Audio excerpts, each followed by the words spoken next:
Well, the hype has already begun for next week's Super Bowl game.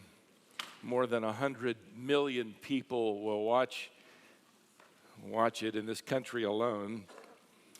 This year it's between the 49ers and the Chiefs. I'm pulling for the 49ers.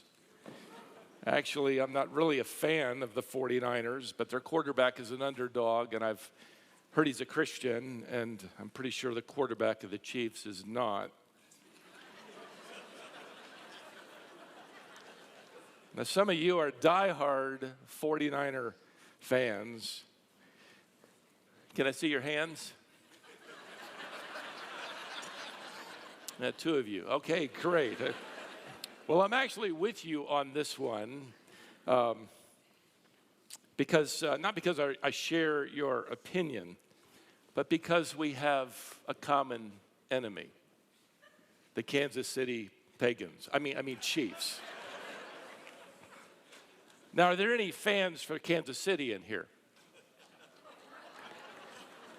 Any other former members? If you're visiting here for the first time, we actually love each other, except on certain occasions. Well, believe it or not, two different fan bases are going to unite in the Gospel of Luke. They don't share the same opinion, but they have a common enemy. So they're going to join forces to defeat him, to discredit him, to trap him. So turn to that account in the Gospel by Luke chapter 20. Let's pick up where we left off last Lord's Day. By the way, this is our 100th study in the Gospel of Luke. Some of you are wondering if we're going to finish before the rapture. I doubt it, but we'll see. Now, verse 19. The scribes and the chief priests sought to lay hands on him at that very hour, for they perceived that he had told this parable against them, but they feared the people. Now, if you were with us in our last study, Jesus had told a parable that had exposed the religious leaders' defiance against the prophets of God. They were rejecting the heir apparent, the Messiah, the cornerstone of the nation. And in this parable, Jesus predicted that because of their unbelief, God's judgment was going to come upon the nation. It would crush them. You could literally translate that. It will grind them to powder. In other words, their unbelief and rejection of Jesus will one day be judged. And of course, this parable infuriated the religious leaders because they knew Jesus was talking about them. And so did all the people. And so that's why we just read, at this very hour. In other words, as soon as Jesus finishes this, they want to seize him, but they knew they couldn't without causing a riot. The people are packing into Solomon's porch to listen to him.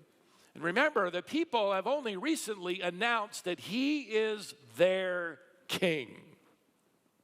So they got to come up with plan B. What's that? Well, they're going to try to shut Jesus down now here with this plan. Verse 20 tells us what it was. And they watched him and sent spies who pretended to be sincere, that they might catch him in something he said, so as to deliver him up to the authority and jurisdiction of the governor. Now, this is the same cat and mouse game they've been playing for 3 years. They're trying to catch Jesus. In fact, that word catch was used for catching a mouse back in these days. They're going to bait Jesus. They wanted to say something that he's going to regret. Now, Matthew and Mark inform us that these spies were members of two competing parties in Israel, the Pharisees and the Herodians. They didn't like each other at all, but they had a common enemy. The Pharisees, if you're newer to the faith, were what we might call today nationalists. They were red-blooded patriots for the nation Israel. They hated the government. They hated the authority of the government. They hated anything related to any reminder that they were subjugated by Rome. On the other hand, the Herodians were Jewish people, but they were loyal to Herod's rule and to Herod's dynasty. They thought the nation Israel was better off if they would support Herod Antipas in this case. He had even married a Jewess, and they were thrilled about that.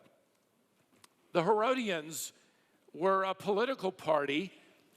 The Pharisees were a religious party, and they were constantly at odds with one another. And one of their fundamental disagreements was this: paying taxes to Rome.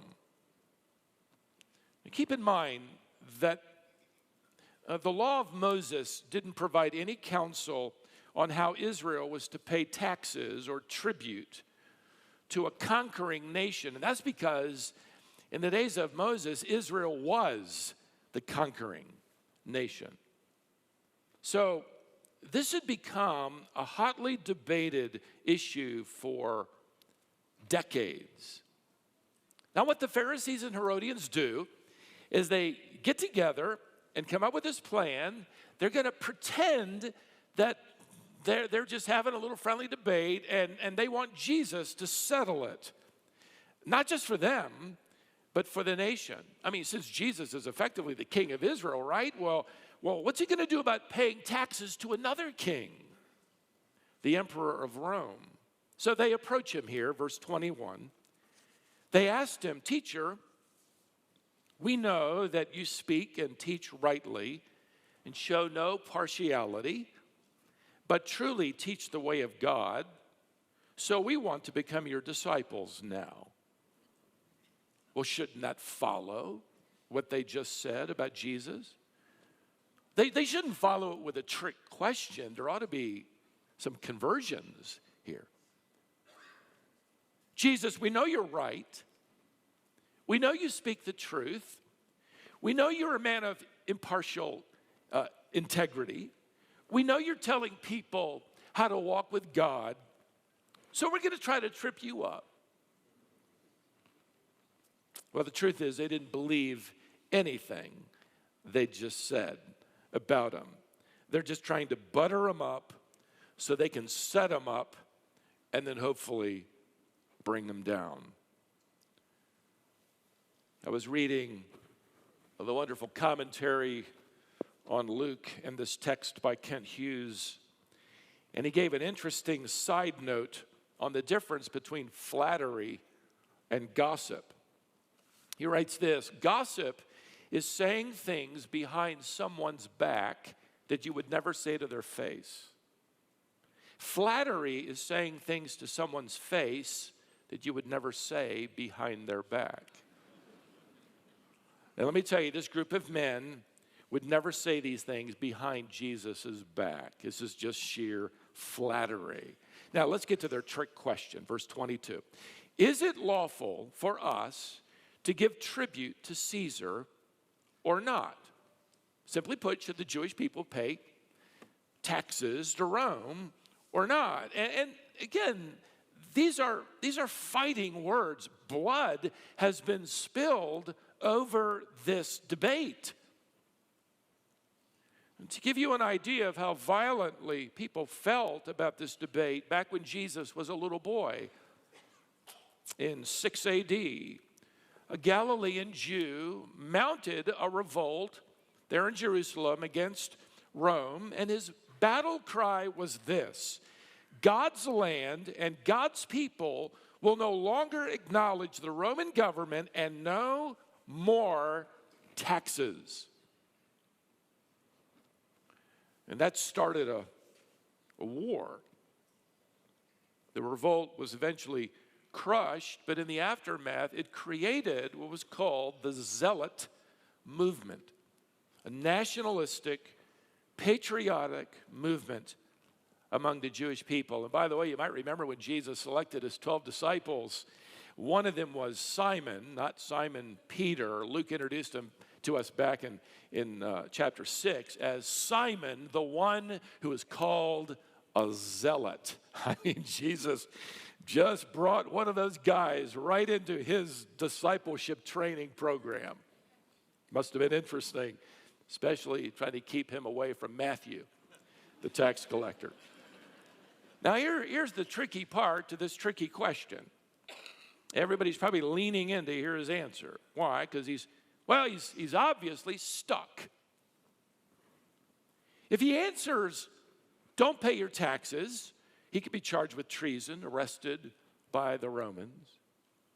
If he says, yeah, pay your taxes, he won't be arrested, but he will be alienated from the Jewish people. He can't be our king and say that. What kind of king is he if he tells us to pay tribute to this foreign ruler? This doesn't sound like the beginning of his kingdom. This sounds like cowardice.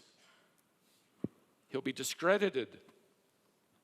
So no matter what side of the debate you're on here, this annual tax was so offensive, this question so freighted with dynamite. It was offensive to the people economically. It was one more burden. It was offensive to the people politically, one more reminder they were under a Roman government. It was offensive to the people theologically. They considered it ungodly to give taxes to any king but God. See, you need to understand, before we dive into his answer and take a deeper look, what it was like in this ancient world. The sign of kingship was currency. Unlike today, we hold elections in our country, and the results are broadcast simultaneously around the country, around the world. We soon know who holds the seat or the seats of power. But in this ancient world, how did people know who their king was? How did people know how far out the territory was of this reign, how far it extended? Well, all you had to do was look at the money. You looked at the money.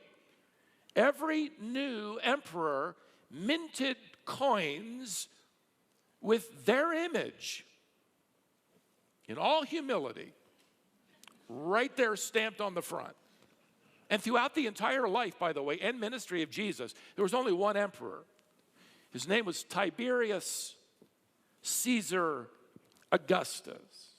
Now, if you lived back in these days, you were to pay annually to Caesar a poll tax. That was simply you had the right to exist. That poll tax was paid, and it had to be paid in the coin bearing his image. It was equivalent to 1 day's wage. You would begin paying it when you turned 14. Later on, parents would have to pay it for each child when they turned 3. This was the currency of the king. You traded with it, you bought with it, and another sign of kingly authority was you paid taxes with it. There are numerous coins, by the way, that have been excavated during the reign of Tiberius back to his day. It had his image stamped on the front with his name. The added words could be translated that he was the son of the divine Augustus. In other words, he declared that he was the son of a god. He was divine. And then on the back, the coin reads Pontiff Maxim. It means high priest, or literally the highest priest.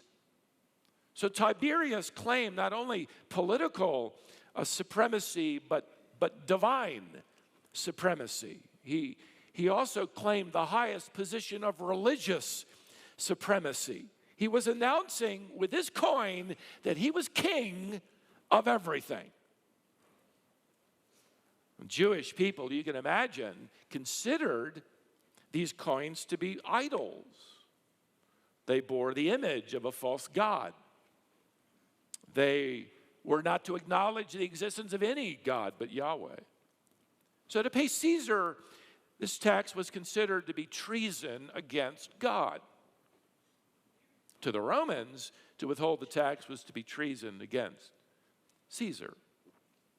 Again, the Lord is stuck. Now here's the Lord's brilliant response. Verse 23, but he perceived their craftiness, and he said to them, show me a denarius, show me one of these coins. Whose likeness and inscription does it have? They said, Caesar's. He said to them, then render to Caesar the things that are Caesar's, and to God the things that are God's. And they were not able in the presence of the people to catch him in what he said, but marveling at his answer, they became silent. They're probably wondering, whose idea was it to ask this question? By the way, it is ironic that when he asked for them to show him when they pulled one out of their pocket, they were carrying this idol.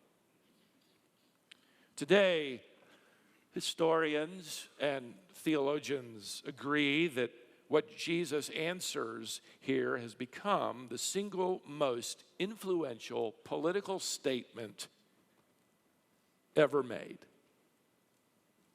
It has been decisive in shaping Western civilization and the world we know today. In his answer, Jesus recognizes two divinely constituted spheres of authority: a delegated authority in government and the ultimate authority of God. The Apostle Paul uses the same word Jesus uses here for taxes. And Paul expands on the answer over in Romans chapter 13 and verse 1. He writes, let every person be subject to the governing authorities, for there is no authority except from God, and those that exist have been instituted by God. In other words, God has delegated authority to governments, even when they are predictably, as the prophet Daniel wrote, even when they consist of evil men. Daniel 4:17 says that God appoints the lowliest, the most wicked. Many times we don't understand why God would do that. Why God would appoint a government that doesn't seem to fit our idea of progress.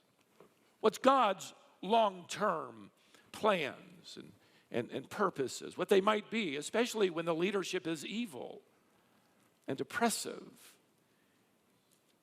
and people around the world are suffering because of it.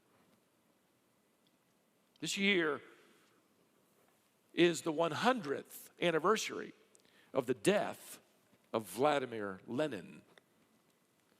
Under his brutal communist regime, 14 million Russians died, 5 million from starvation alone.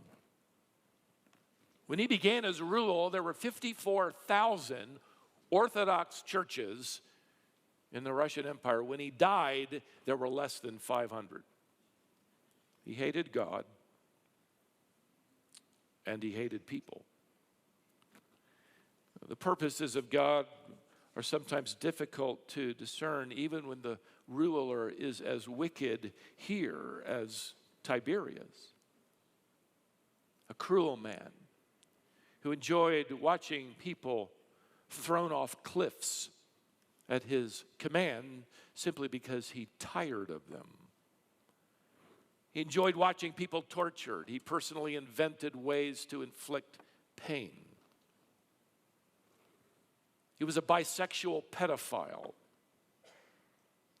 without any legal restraint. His victims too numerous to record. He set the evil standard for the future emperors like Caligula and Nero and Domitian. Jesus is saying, pay your taxes to that man. Paul is saying, pay them to Nero. And the word for tax covered everything, really. It would be expanded because governments tend to expand taxation. Taxes on houses during Paul's day, taxes on clothing, taxes on properties, even income tax. For us today, it includes all of that, plus utility tax and property tax and inheritance tax and everything else. You know the old saying, there are two certainties in life, death and taxes. Someone wrote, I wish they came in that order. Now, if Jesus had only answered here, pay your taxes to Caesar, he would have been alienated immediately and thrown out of the temple head first. What he does here is strategically diminish the role of government with respect. He reminds them that God is the ultimate government. Now follow this carefully. These spies are posing a question that is an either-or question. Verse 22 again. Is it lawful for us to give tribute to Caesar or not? It's an either-or. Which is it? Jesus answers with a both and. Render to Caesar the things that are Caesar's, and to God the things that are God. In other words, there is this dual reality and responsibility to the city of man, while we live in it, under government, ultimately to the city of God, under the governing authority of God. So, pay your dues to Caesar and pay your dues to God. The verb to render to Caesar, render to God, has the nuance of paying it back. It's not yours. Pay it back. In other words, give Caesar his little denarius. Give him his little silver coin. Pay him back. It's his likeness on that coin. It's a reminder that he's the king in this city of man. But get this, the word Jesus uses here when he asks these men, whose likeness is stamped on that coin? That's the same word used by God back in Genesis chapter 1 and verse 26, the Greek translation of the Old Testament, where the triune God says, let us make man in our image after our likeness. Look at the coin whose image is stamped on it. Caesar's. Look at you. Everything about you. His image is stamped on you. His ownership. His authority over you. You are his creation. So pay Caesar back his little coin, but give God everything you are. That's the idea. Give him yourself. With this answer, the Lord provides then several reminders, and they exist, by the way, to this day. First, pay the taxes that you owe. Aren't you glad we covered this at the time you're about to prepare your taxes? This is a command. That means you don't have to pray about that 1040. You don't have to lay it out before the Lord and ask for a sign. Just fill it out. As a citizen in the city of man, pay your taxes even to Tiberius. I've read that the amount of income taxes, by the way, withheld illegally from the government in this country has now exceeded annually $100 billion. Well, my question would be, is some of that money yours? We submit to civil laws and ordinances and taxes so long as they do not require us to directly violate the Scriptures. In fact, when the government does with our taxes, what they do with our taxes is not under our direction. It's under theirs.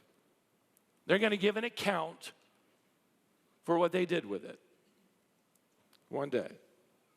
We submit to governmental regulations and ordinances so long as they do not reshape our gospel, our character, even our city government. You might have noticed there are a few ordinances, even with the city of Cary, how many cars we can park out there. That was determined by our city, not us. How big the church sign can be out there on Tryon Road. If it were up to us, it'd be 10 feet taller. They even tell us the maximum seating capacity in here. Don't take any pictures. We're getting close. They can tell us how many we can seat in here, but they can't tell us what we'll preach in here. They can't tell us how to live for Christ out there. If they do, and it violates the Word of God, we will stand with the apostles who said, we will obey God rather than man. Let's just make sure that it's a violation of Scripture, not something we're uncomfortable with. In the meantime, we're saying, Caesar, you can have your little coin, but our hearts belong to you, God. I hear the Lord here telling the believer in this answer to not only pay your taxes, but secondly, to be a blessing to your community. Don't abandon the city of man. Pray for it, care for it, work for what's good and right. Influence it as salt and light wherever God has placed you. Demonstrate the law of love for the sake of the gospel every chance you get. God told the exiled Jewish community, remember, in Babylon to buy houses and plant trees and grow families. Be a blessing to your city. I think of one of Paul's early converts to Christ who lived in Corinth. His name was Erastus. In Romans chapter 16 and verse 23, he's introduced to us as the director of public works. He was in charge of the public buildings and the road systems there in the city of Corinth. Excavations unearthed an inscription near a theater in Corinth that said this: Erastus, in return for his position as magistrate, laid the pavement here at his own expense. A blessing to his community. One more, don't lose sight of who's in charge.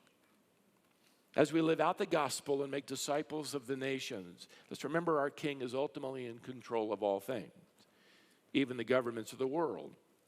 He's going to physically return one day, we with him, and rule the nations in his glorious kingdom. Now I understand that sounds like a slow solution, doesn't it?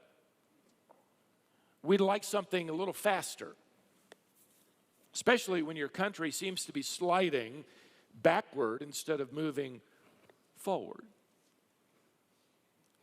But that's still the plan. Make disciples of the nations. Let me remind you of a man by the name of Robert Peary, who on one of his polar expeditions was traveling north with his dog sled. At the end of the day, when he took a bearing on his latitude, he was shocked to discover that he was further south than he was when he began the day. Even though he had fought his way forward with difficulty all day long, he was now further behind than ever. The solution or the mystery was solved when he realized he'd been traveling on a gigantic ice floe. The ocean current was pulling him south faster than he could move north. Sometimes it feels like that. But let me encourage you, beloved, in the context of this passage and this direction from the Lord, the solution is not fewer taxes. The solution is not a better Caesar. The solution is not a better country. The solution is a wiser perspective that understands that God is in control of the ice flow. He has mapped out the speed and the direction, and it will one day enter the harbor of his sovereign purposes, right on time. The Roman Empire and every empire before it and since exists under the sovereign control of Creator God. So what do we do? With joy, in obedience to Christ, pay your taxes. Oh, joy, great delight. Be a blessing to your community. And don't forget, you've been stamped with his image, redeemed by faith in the true Son of God, not Caesar. You have a true high priest, it isn't Caesar. You belong to the royal family, it isn't Caesar's. We're waiting, watching for our soon coming King.